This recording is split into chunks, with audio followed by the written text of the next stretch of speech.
मित्रों, ओम सन शनिश्चराय नमः। मित्रों, कहा जाता है कि अगर अंत भला तो सब भला। अगर जीवन में आपने चाहे जितने दुख, दर्द, गरीबी, दरिद्रता झेली हो, लेकिन अगर जीवन का अंतिम समय सुख से बीत जाए तो सभी दुख भूल जाते हैं। वही सब कार्य अब आपके मकर राशि वालों के साथ होने वाले हैं। पिछले 6-7 वर्षों में जितनी गरीबी, दरिद्रता, पीड़ा, अपमान, कर्ज का बोझ और एक प्रकार के ढेर सारी समस्याओं से वो दो चार हुए हैं, याद रखिए उन सब का अंत होने जा रहा है। और आपको मैं बता ही चुका हूँ कि अंत भला तो सब भला। अब वह सब कुछ ख़त्म होने वाला है और आप याद रखिए कि जीरो से जो हीरो तक का आपका सफ़र है वो अब यहाँ से आपका शुरू होगा। तो कुल मिलाकर के वो जीरो से हीरो तक का सफ़र कैसे शुरू होगा, उसके लिए आप पूरा वीडियो देखते रहिए। और ज्योतिष से संबंधित आपका किसी भी तरह का कोई भी प्रश्न हो तो नंबर दिया गया है, आप इसमें कॉल भी कर सकते हैं, व्हाट्सएप भी कर सकते हैं, दोनों सुविधाएं अवेलेबल हैं। तो बिना कोई वक्त गंवाए हुए वीडियो को शुरू करते हैं। उससे पहले हाथ जोड़ के आपसे केवल इतना निवेदन है कि अगर आपको वीडियो पसंद आए तो वीडियो को लाइक, शेयर और सब्सक्राइब करना ना भूलिएगा। मित्रों, हमको जैसा मालूम है कि जो आपकी मकर राशि है, पिछले 6-7 वर्षों से आपने जो दुख भोगे हैं उनको शब्दों में बयां कर पाना भी बहुत कठिन है। और अब आपको याद रखना चाहिए कि मकर राशि का स्वामी शनि होता है। यहाँ पर पूरी कॉन्सेप्ट को समझिए कि मकर राशि का स्वामी शनि होता है जो कि वायु तत्व है।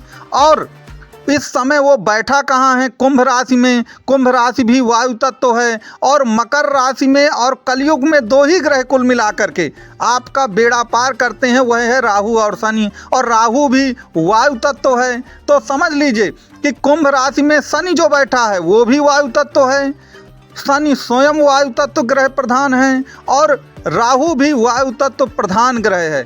आपको मालूम है ना कि वायु के बिना व्यक्ति जीवित नहीं रह सकता। और हम क्या कहते हैं कि किसी भी व्यक्ति का जब अच्छा समय आता है तो हम यही कहते हैं ना कि हवाओं का रुख जो है भाई अब तुम्हारी ओर हो गया है। तो याद रखिएगा, अब हवाओं का जो रुख है वो पूरी तरह से आपकी तरफ होने जा रहा है। और जब हवाओं का रुख पूरी तरफ से आपकी तरफ हो जाएगा, परिस्थितियां सब आपके अनुकूल चलने लगेंगी। तो आपको मालूम है ना कि जब परिस्थितियां अपने अनुकूल हो जाती हैं तो आप अगर एक कदम चलते हैं तो आपको 100 कदम का लाभ मिलता है। पहले क्या होता था, आप बहुत मेहनत करते थे, सब कुछ कर देते थे, लेकिन अंतिम में जाकर नतीजा पूरा जीरो, परिणाम पूरा जीरो मिलता था। लेकिन अब आपके साथ ये सब नहीं होने वाला है। और याद रखिए, मेरी इस बात पर विश्वास रखिएगा कि जीरो से हीरो तक का सफ़र जो है वह आपका यहाँ से शुरू हो रहा है। इस बात को आपको ध्यान दीजिएगा।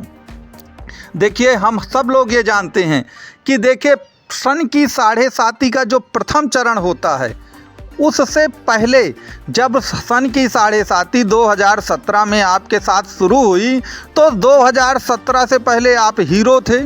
लेकिन 2017 के बाद हीरो से जीरो बनने की प्रक्रिया शुरू हुई।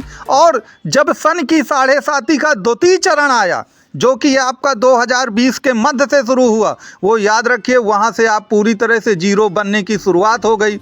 अब जब अंतिम चरण इसका चालू हो रहा है तो याद रखिए अब ये फिर कुल मिलाकर हीरो बनने की ओर ही आप जा रहे हैं। जैसे पतन के बाद उत्थान आता है, उत्थान के बाद पतन आता है। तो याद रखिए जितना आपका पतन हुआ है ना, उससे 1000 गुना ज़्यादा अब उत्थान होगा आपका। जितना आपका पतन हुआ है उससे 1000 गुना ज़्यादा उत्थान आपका अब होने वाला है। इसमें आपको किसी भी तरह का कोई संदेह नहीं होना चाहिए। अब यहाँ पर एक बात ये भी याद रखिएगा कि मैं आपको कई बार ये बात बता चुका हूँ कि राशियों से भी ज़्यादा जो महत्वपूर्ण बात है वो है नक्षत्रों की।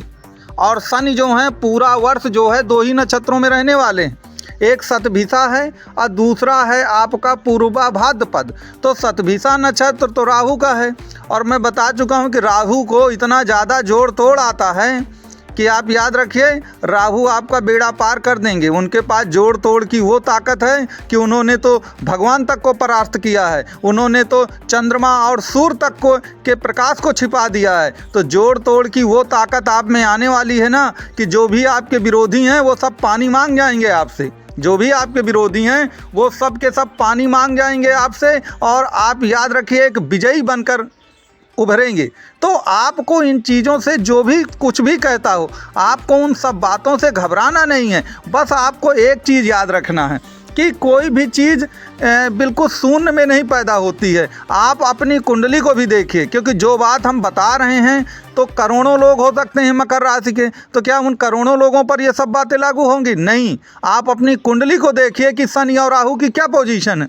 अगर राहु या शनि 12वें स्थान पर बैठे हैं तभी आपको दिक्कत होने वाली है, या अष्टम स्थान पे बैठे हैं। 6वें स्थान पे ये दोनों ग्रह शत्रुहंत्रा योग बनाते हैं और आपको कोई दिक्कत 6वें स्थान से नहीं होने वाली। लेकिन अगर 8वें और 12वें में शनि और राहु हैं तो आपके फलों में कुछ ना कुछ कमी जरूर आएगी। इसलिए ये याद रखिएगा कि अंतिम एक निर्णय जो है वह आपकी जन्म कुंडली का भी स्थान है। देखिए, आपको लाभ तो 100% मिलने वाला है। मान लीजिए आपको बहुत भारी कष्टों से आप गुजर रहे हैं, तो अगर यह 8 और 12 में भी शनि राहु बैठे हैं तब भी आपको एक अच्छी खासी रिलीफ मिलने जा रही है, इसमें कोई दो राय नहीं है। और अगर उनकी पोजीशन 8 और 12 में नहीं है, वह अन्य स्थानों पर बैठे हैं, तो मान लीजिए कि आपका बेड़ा पार होने ही वाला है, और जीरो से हीरो तक के बनने की जो कहानी है, पिक्चर है, वह अब आपके जीवन में शुरू होने जा रही है 2024 में ही बिल्कुल। अब यहाँ पर एक चीज़ और याद रखिए कि यहाँ पर चर्चा कुछ नक्षत्रों की कर लेते हैं। देखिए, शनि जो है वह आपके राशि का भी स्वामी है। असन की 7.5 उतरती हुई है। अब शनि इस समय शतभिषा नक्षत्र में है, इसके बाद वो पूर्वा भाद्रपद में चले जाएंगे। और पूर्वा भाद्रपद जो नक्षत्र है वह आपके गुरुदेव बृहस्पति का है। और बृहस्पति जो हैं वह जो भी मकर राशि के लोग हैं उनके लिए द्वादशेश और तृतीयेश हैं, अर्थात 12वें भाव के स्वामी और तीसरे भाव के स्वामी हैं। अब देखिए, 12वां भाव तो बहुत लंबी दूर की यात्राओं का होता है, विदेश यात्रा, और तीसरा भाव भी घूमने फिरने का, छोटी मोटी यात्राओं का होता है। तो बृहस्पति यात्राओं के स्वामी होते हैं और यात्राओं से लाभ देने वाले होते हैं।